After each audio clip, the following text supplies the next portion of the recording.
In a recent interview, Dr. Greger just sort of fleetingly raised a potentially serious concern with plant-based milks, and in particular soy milk, before he then went on to discuss another downside we also need to be aware of. The first concern had to do with mycotoxins found in plant milks.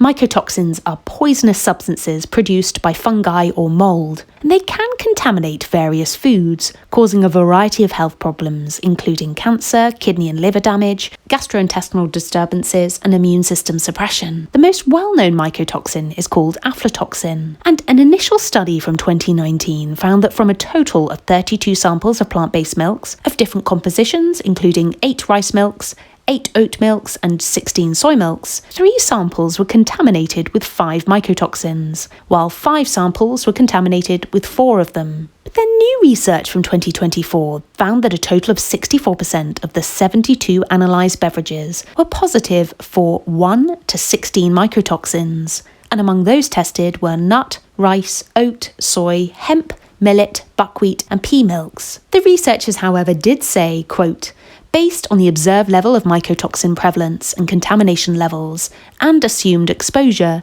it can be concluded that tested plant-based beverages may be relatively safe. However, exposure to emerging mycotoxins should be considered." So I think we need to keep an eye on this, and I'm hoping Dr. Greger might come out and talk about the specific mycotoxin issue that concerned him. But at the end of the video, you'll hear my conclusion and whether or not I'm stopping soy milk in my own life. But there is another issue with soy milk Dr. Greger raised in that same interview, so let's take a listen to that clip now. The only thing that surprised me in that research, other than the mycotoxin issue, was dental enamel erosion. Soy milk, for example, causes more. So if you take human teeth, you dunk them for an hour in soy milk, they actually lose more, they erode more enamel off than if you do the same thing with dairy milk, even though the pH is better.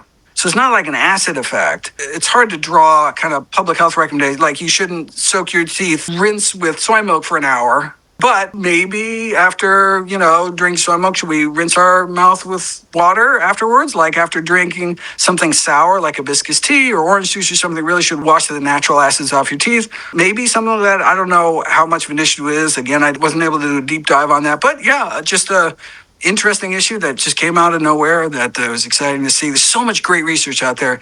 Really excited to share it with the world. Despite all of the concerns raised, I'm still going to consume soy milk and recommend it to my viewers, but I will be keeping an eye on the mycotoxin issue, as well as considering rinsing my mouth out with water after consuming large amounts of soy milk.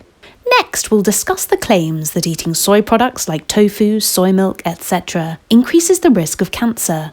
To view that video, you can click the middle of the screen now.